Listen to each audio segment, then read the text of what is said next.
ગોવિંદભાઈ, મારા ચૂંટણીના એકદમ સફળ સારથી એવા દિલીપભાઈ દેસાઈ, ભરતભાઈ, મારા મિત્ર અભય, પારડી પાલિકાના કારોબારી ચેરમેન રાજનભાઈ ભટ્ટ, ઉમેશભાઈ તથા દેવેનભાઈ, પાર્ટીના ભલા નગરજનો, વિવિધ એસોસિએશનો, medical association, particularly doctor Qureshi, doctor Jadav, જે રીતે ભારતીય જનતા પાર્ટી સાથે આખો સમાજ જોડાયો છે, ભારતીય જનતા પાર્ટી તેમજ હું પોતે આપ સૌનો આભારી છું. એક તો કે જંગી બહુમતીથી પર્ટિક્યુલરલી પાર્ટીમાં જે રીતે આપણા 1500 થી 2000 આવતા હતા એના બદલે 3,500 વોટથી માર્જિન આપીને આટલી મહેનત કરીને પાછો સન્માન સમારંભ રાખવો એટલે આ આભાર ડબલ કહેવાય. કારણ કે જે રીતે કાર્યકરોએ મહેનત કરી છે, પાર્ટીમાં આટલી યુનિટી કોઈ ઇલેક્શનમાં મેં જોઈ નહીં હતી.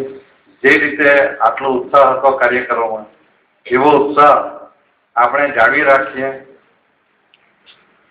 ગઈકાલે જ આપણે જે ઇલેક્શનો ગયા એની પહેલી સમીક્ષા બેઠક નરેન્દ્રભાઈ મોદી, આપણા માનનીય મુખ્યમંત્રી તેમજ પરસોત્તમ રૂપાલા અને આપણા ગુજરાતના અધ્યક્ષ ફલ્દુ સાહેબની અધ્યક્ષતામાં હતી.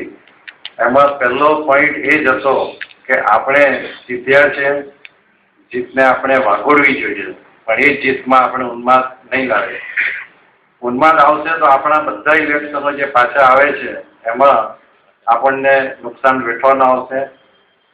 તો આ જે ટીમ સ્પિરિટ આપણે બનાવ્યો છે, પાર્ટીમાં સારામાં સારો ટીમ સ્પિરિટ હતો. હું એટલું ખાસ કહીશ કે બધા કાર્યકરોએ દિલથી કામ કર્યું છે અને એના માટે હું ખાસ આપનો આભારી છું. આ ટીમ સ્પિરિટ આપણે 20મી ફેબ્રુઆરી સુધીમાં, મને લાગે ત્યાં સુધી આપણી નગરપાલિકાનું ઇલેક્શન આવશે.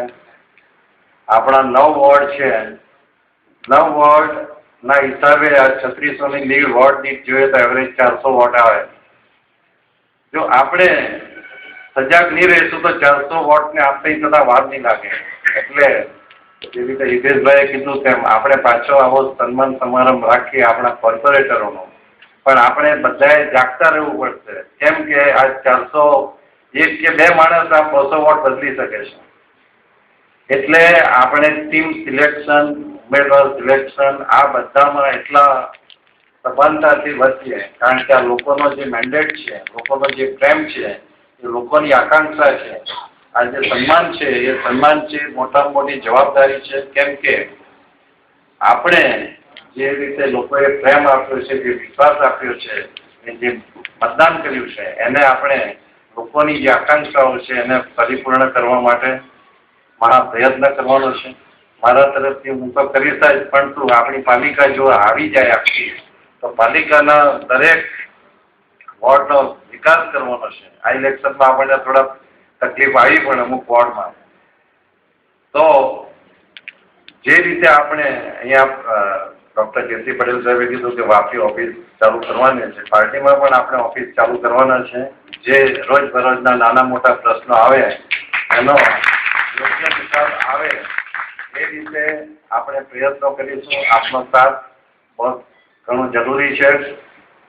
અને જે રીતે આપણી આ સરકાર વિકાસ કરે છે, વિકાસના કામમાં કોઈ અવરોધ આવવાનો નથી. આપણે ઘણા બધા કામ કરી શકીશું, પણ આપણે બધાએ સાથે રહેવું પડશે. જે આટલી મોટી સંખ્યામાં આપણે છીએ, એ સંખ્યા આવીને આવી જળવાઈ રહે, આપણે એમાં વધારો કરીએ એવી આશા રાખું છું. આભાર. ધન્યવાદ. ચલો ભાઈ.